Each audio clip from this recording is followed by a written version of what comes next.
So, talked to in my last video about getting rid of my Ultra Blue Mustang GT, and I said I was going to do a follow-up. Well, this will just be a quick short one on the new arrival. So, without further ado, here is the new arrival.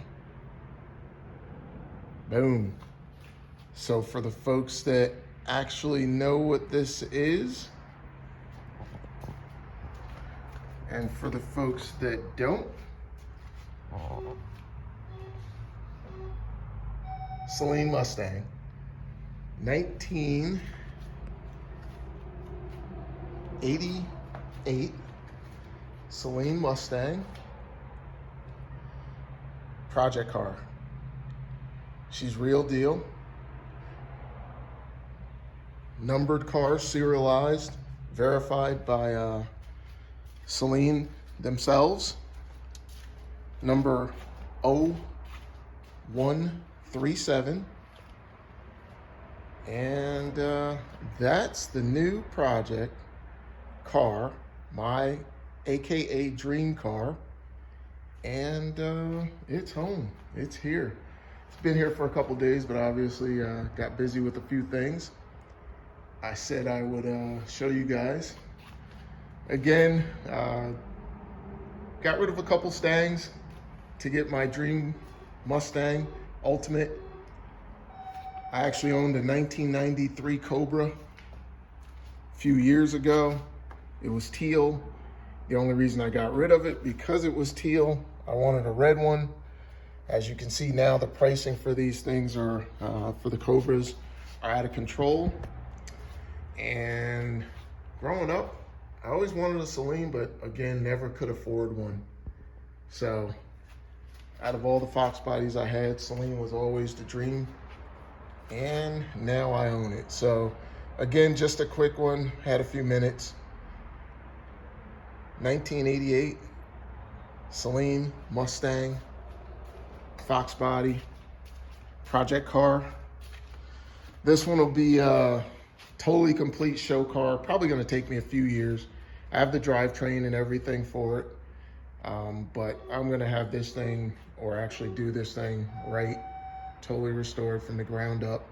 It's a car that's worth it. Again, number 137 out of a limited production run.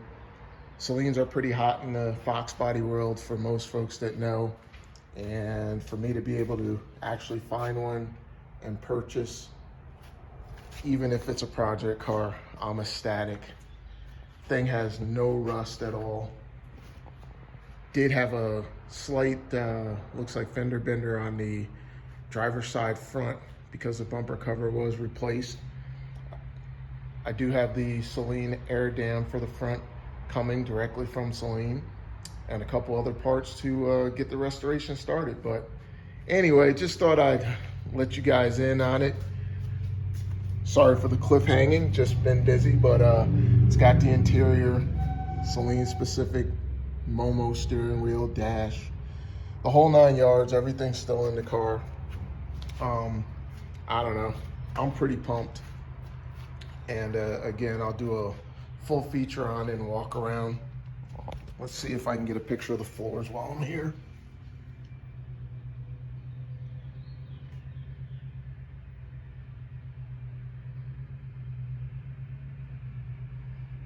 Like I said, as you can see, car is minty mint. No rust, no rot at all. So, I don't know, if I can't afford them all complete in 50, 60, 70 grand, I'll buy them, and I have the ability to actually do the work on them myself and get them back to that show car state they need to be. So this one will be next. It'll be a long-term project, but I'm happy, I'm pumped. So thanks for watching. Make sure you like, subscribe, share, and watch the journey on this one. It's gonna be pretty fun. I'm gonna try to do updates on every bit of it. So again, there is the car that replaced the Ultra Blue. Tell me how I did, guys. Did I do good? Think it was an upgrade? I'm just kidding. It doesn't matter. I think it was, and I'm pumped. All right, well, take care and see you in the next video. Peace. Oh, and as I always say, they don't have to be pretty. They don't even have to be cute. They gotta be a Foxbody or a Chevelle. They gotta be 5 speeds, but automatic's okay too. And guess what? A Saleen is always good. Peace, y'all.